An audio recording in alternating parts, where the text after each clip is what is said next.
తర్వాత ఎక్కడ పోస్టింగ్? తర్వాత ఎలక్షన్ అయిన తర్వాత transfer to Narsampet, Warangal. Maoist ప్రాబల్యం. సో మొదలు ఫ్యాక్షను, కమ్యూనల్, మళ్ళీ ఫ్యాక్షను, కమ్యూనల్, అది తర్వాత ఫైనల్గా మళ్ళీ మావోయిస్ట్ ప్రాబల్యం ఉన్నటువంటి ఏ టైప్ రావటం. అక్కడ 6 months ఉన్నాను జనరల్గా. అంతలో నర్సంపేటలో అప్పుడు బాగానే యాక్టివిటీ ఉంది. యాక్చువల్గా ఇప్పుడు అంతవరకు చేసినటువంటి పోలీసింగ్ విధానమే వేరు, అక్కడికి పోయిన తర్వాత చేసిన విధానం. అసలు యాక్చువల్గా మనం యూనిఫామ్ కూడా యూనిఫామ్ లేదు, వెహికల్స్లో పోయేది లేదు.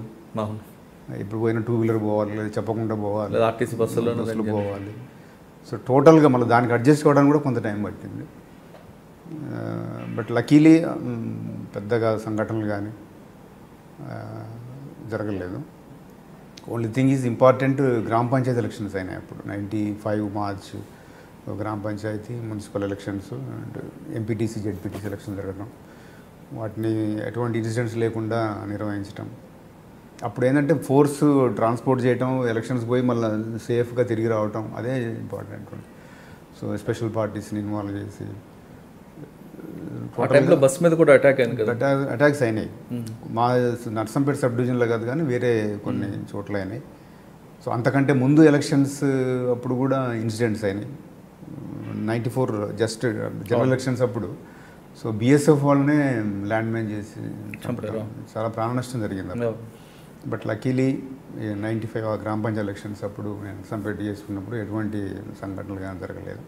అది కాగానే నాకు ఐ గాట్ ప్రమోటెడ్ ఇన్ 95 Julyలో అడిషనల్ ఎస్పీగా ప్రమోషన్ వచ్చింది. అక్కడిగానే నన్ను ఓఎస్డీ అంటే అడిషనల్ ఎస్పీ ఆపరేషన్స్గా వరంగల్ ఇచ్చారు. సో ఆ విధంగా నేను 1989 నుంచి 1995 June ఆల్మోస్ట్ 7 years కంటిన్యూస్గా ఉన్నాను సబ్ డివిజన్స్లో. సో డిఎస్పీగా మా బ్యాచ్లో 30 మంది డిఎస్పీస్లలో అరుదైన గౌరవం ఒక 3-4కే దక్కింది. అందులో నేను ఒక కంటిన్యూస్గా ఉండటం. మీతో పాటు మరిద్దరు ఎవరు?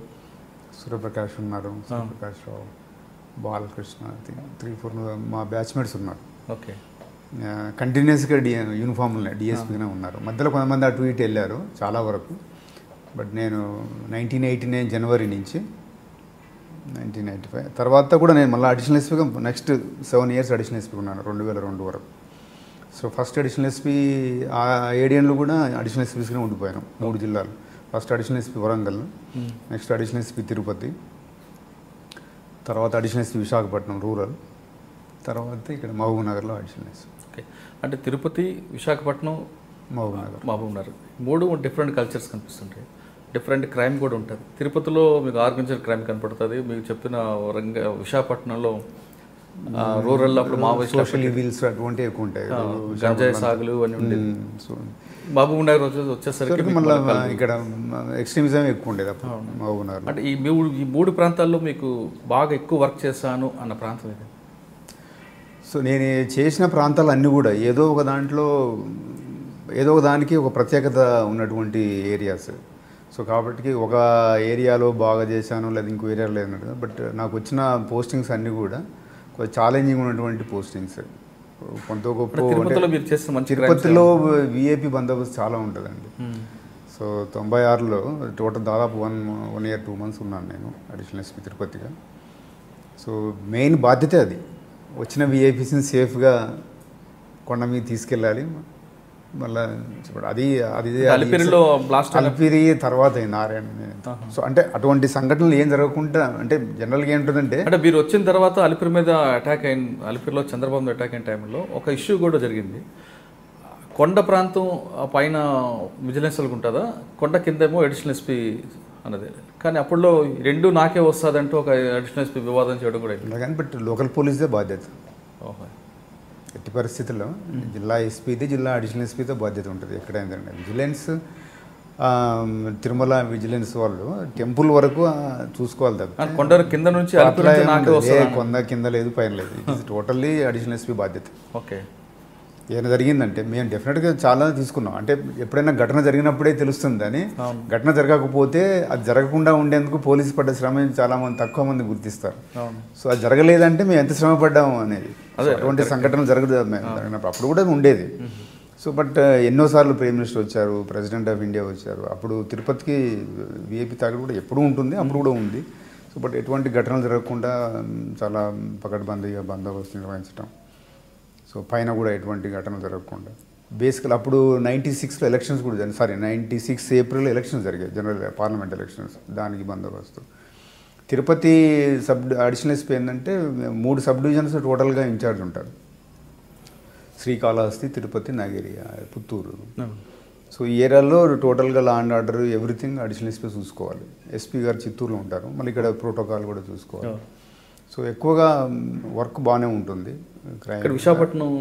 విశాఖపట్నంలో ఓకే, కొద్దిగా కంపేర్ టు అదర్ ఏరియాస్ చాలా పీస్ఫుల్ ఏరియా, రూరల్ డిస్ట్రిక్ట్. ఒకటే ప్రాబ్లం అప్పుడు ఏజెన్సీలో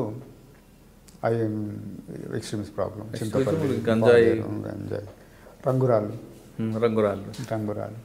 అది మనకు సంబంధం లేకున్నా ఒకసారి మన మీద వచ్చి పడుతుంది. ఏదైనా సంఘటన జరిగింది అనుకోండి, పోలీస్ సరైనటువంటి చర్యలు తీసుకోలేదు, అదే కింది లెవెల్లో ఏదో లాలుచి పడ్డారు దాంతో. బట్ లక్కీలీ రంగురాల్లో ఏం జరగలేదు. అనుకునే దురదృష్టకరమైన సంఘటన నేను ఉన్నప్పుడే లోతుగడ్డ దగ్గర ల్యాండ్ మైన్ బ్లాస్ట్ అయింది. సో 17 మంది మనం పోలీస్ సోదరులు చనిపోవటం, అది చాలా తీవ్రంగా కలిసివేసింది. అంటే పోకుండా ఎంతో అంటే చర్యలు తీసుకుంటున్నప్పటికీ ఒక చిన్న తప్పిదంతో అప్పుడున్న పోయిన డిఎస్పీ మరలా ఏదో మర్చిపోయానని చెప్పి మళ్ళీ అదే రూట్లో వెహికల్ పంపించాడు. మళ్ళీ వాళ్ళు అదే ఆతృతతోటి మళ్ళీ డిఎస్పీ గారు ఏదో పని చెప్పారని చెప్పి మళ్ళీ ఆతృతతోటి రావడంతో అది చూస్తున్నారు వాళ్ళు.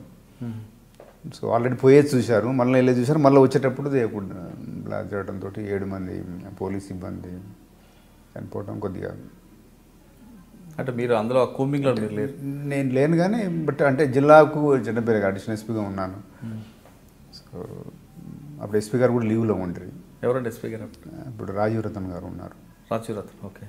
అది మొత్తం బర్డెన్ అంతా మీ మీద చనిపోయినాం కాబట్టి మేజర్ ఇన్సిడెంట్ అయింది. డిఐజీ గారు కూడా వేరే పని మీద హైదరాబాద్కి వచ్చారు. సో టోటల్ సీనియర్ ఆఫీసర్స్ పైనుంచి హైదరాబాద్ నుంచి అదంతా మీకు తెలిసే ఒక ఘటన జరిగినప్పుడు సో ఎంతమందికి ఆన్సర్ చేయాలి, ఎంతమందికి చేయాలి, గవర్నమెంట్ ఉండేది. అలాగే అది అయిన తర్వాత నేను మళ్ళీ మహబూబ్నగర్కి వచ్చాను. మహబూబ్నగర్కి వచ్చినప్పుడు కూడా రాజ్యానాయక్ గారు చనిపోయారు, ఆయన మీద అటాక్. నేను అప్పుడు మహబూబ్నగర్ ఓఎస్డీగానే ఉన్నాను. అడిషనల్ ఎస్పీలో కూడా I'm looking after anti extremist operations. అప్పుడు కూడా ఎస్పీ గారు లేరు, బాలసుబ్రహ్మణ్యం గారు. సో ఆ రోజు చాలా ప్రెషర్ ఉంటుంది, బాడీ తీసుకురావాలి. బాడీ అక్కడ మద్దిమడుగు ఆంజనేయ స్వామి టెంపుల్కి వెళ్ళారు. అక్కడ